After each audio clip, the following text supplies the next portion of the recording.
राधे राधे प्रिय भक्तों, आज हम वैशाख मास महात्म के अध्याय 4 की कथा श्रवण करेंगे। महर्षि वशिष्ठ के उपदेश से राजा कीर्तिमान का अपने राज्य में वैशाख मास के धर्म का पालन कराना और यमराज का ब्रह्मा जी से राजा के लिए शिकायत करना बताया गया है। मिथिलापति ने पूछा, ब्राह्मण, जब वैशाख मास के धर्म अतिशय सुलभ पुण्य राशि प्रदान करने वाले भगवान विष्णु के लिए प्रीतिकारक चारों पुरुषार्थों की तत्काल सिद्धि कराने वाले सनातन और वेदोत्कट हैं, तब संसार में इनकी प्रसिद्धि कैसे नहीं हुई है। श्रुतदेव जी ने कहा, राजन, इस पृथ्वी पर लौकिक कामना करने वाले मनुष्य अधिक हैं। उनमें से कुछ राजस और कुछ तामस हैं। वे लोग इस संसार के भोगों तथा पुत्र पौत्रादि संपदाओं की ही अभिलाषा रखते हैं। कहीं किसी प्रकार कभी बड़ी कठिनाई से कोई एक मनुष्य ऐसा मिलता है जो स्वर्ग लोक के लिए प्रयत्न करता है और इसीलिए वह यज्ञ आदि पुण्य कर्मों का अनुष्ठान बड़े प्रयत्न से करता है, परंतु मोक्ष की उपासना प्रायः कोई नहीं करता। तुच्छ आशाएं लेकर बहुत से कर्मों का आयोजन करने वाले लोग प्रायः काम्य कर्मों के ही उपासक हैं। यही कारण है कि संसार में राजस और तामस धर्म अधिक विख्यात हो गए, परंतु सात्विक धर्मों की प्रसिद्धि नहीं हुई है। ये सात्विक धर्म भगवान विष्णु को प्रसन्न करने वाले हैं, निष्काम भाव से किए जाते हैं और इहलोक तथा परलोक में सुख प्रदान कराते हैं। देव माया से मोहित होने के कारण मूढ़ मनुष्य इन धर्मों को नहीं जानते। पूर्व काल की बात है, काशीपुरी में कीर्तिमान नाम से विख्यात चक्रवर्ती राजा थे। वे इक्ष्वाकु वंश के भूषण तथा महाराज नृग के पुत्र थे। संसार में उनका बड़ा यश था। वे अपनी इंद्रियों पर और क्रोध पर विजय प्राप्त कर चुके थे। ब्राह्मणों के प्रति उनके मन में बड़ी भक्ति थी। राजाओं में उनका स्थान बहुत उच्च था। एक दिन वह मृज्ञा में आसक्त होकर महर्षि वशिष्ठ के आश्रम पर आए। वैशाख की चिलचिलाती हुई धूप में यात्रा करते हुए राजा ने मार्ग में देखा, महात्मा वशिष्ठ के शिष्य जगह जगह अनेक प्रकार के कार्यों में विशेष तत्परता के साथ संलग्न थे।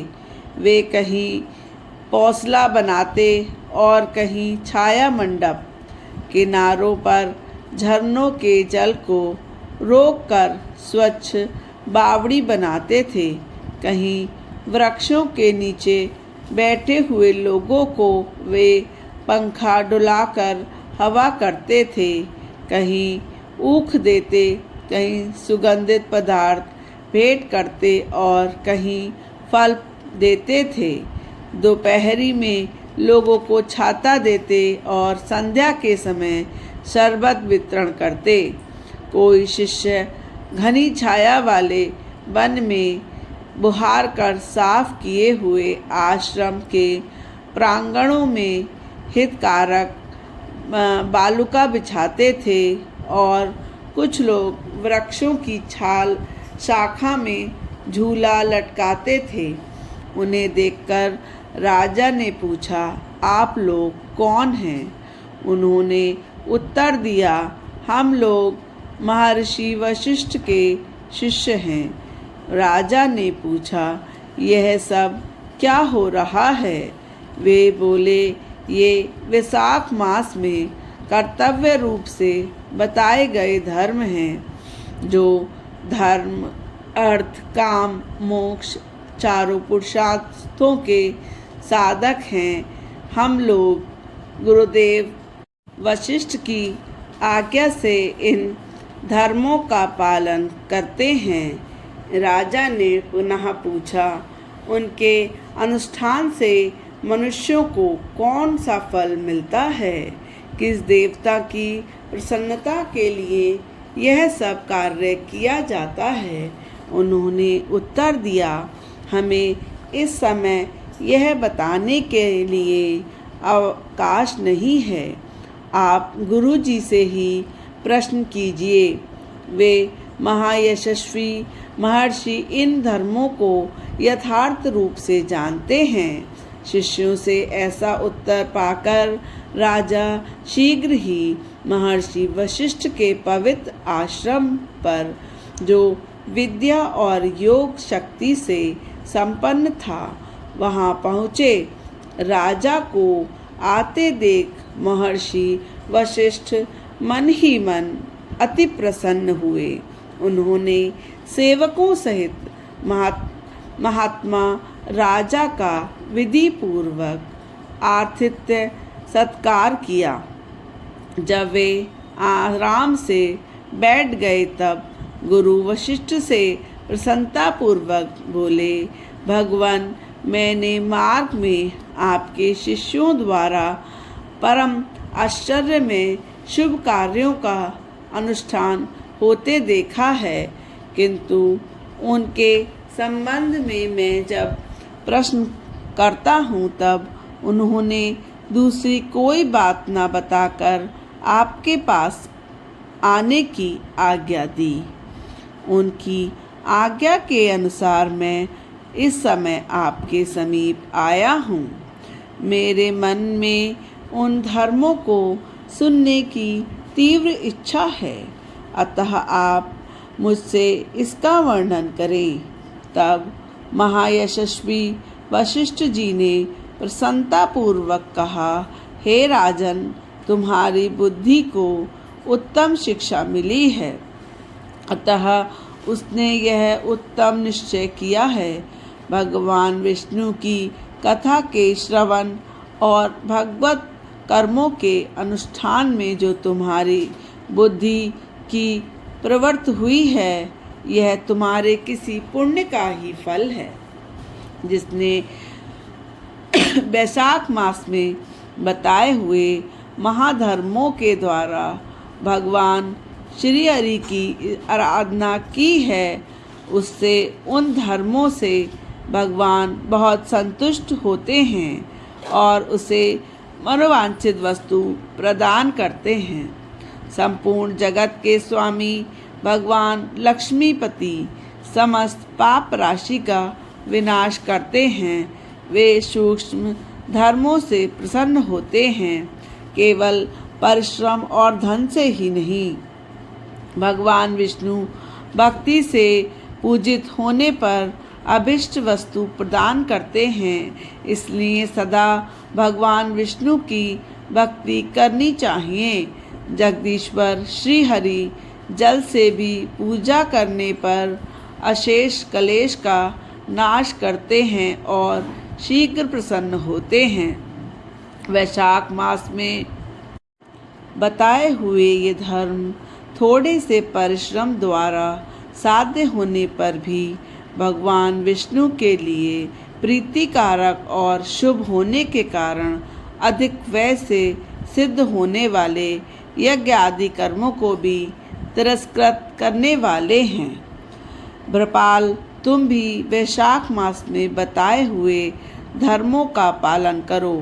तुम्हारे राज्य में निवास करने वाले अन्य सब लोगों से भी इस कल्याणकारी धर्मों का पालन कराओ। इस प्रकार से वैशाख के पालन की आवश्यकता को शास्त्रों और युक्तियों से भलीभांति सिद्ध करके वशिष्ठ जी ने वैशाख मास के सब धर्मों का राजा के समक्ष वर्णन किया। उन सब धर्मों को सुनकर राजा ने गुरु का भक्ति भाव से पूजन किया और घर आकर वे सब धर्मों का विधि पूर्वक पालन करने लगे। देवादिदेव भगवान विष्णु में भक्ति रखते हुए राजा कीर्तिमान देवेश्वर पद्मनाभ के अतिरिक्त और किसी देवता को देखते ही नहीं थे। उन्होंने हाथी की पीठ पर नगाड़ा रखकर सिपाहियों से अपने राज्य भर में डंके की चोट पर यह घोषणा करा दी कि मेरे राज्य में भी जो 8 वर्ष से अधिक आयु वाला मनुष्य है, उस जब तक 80 वर्ष का ना हो जाए तब तक मेघ राशि में सूर्य की स्थित होने पर यदि वह प्रातःकाल स्नान नहीं करेगा तो मेरे द्वारा दंडनीय अपराध समझकर उसे दंड दिया जाएगा। यह मेरा आदेश है। पिता पुत्र अथवा जो कोई भी वैशाख धर्म का पालन नहीं करेगा वह चोरों की भांति दंड का पात्र समझा जाएगा। प्रातःकाल शुभ जल से स्नान करके शेष ब्राह्मणों को दान देना चाहिए। तुम लोग सब अपनी शक्ति के अनुसार दान और धर्मों का आचरण करो। राजा कीर्तिमान ने प्रत्येक ग्राम में धर्म का उपदेश करने वाले एक एक ब्राह्मणों को बसाया। 5-5 गांवों पर एक एक करके अधिकारी नियुक्त किया कि जो धर्म का त्याग करने वाले लोगों को दंड दे सके।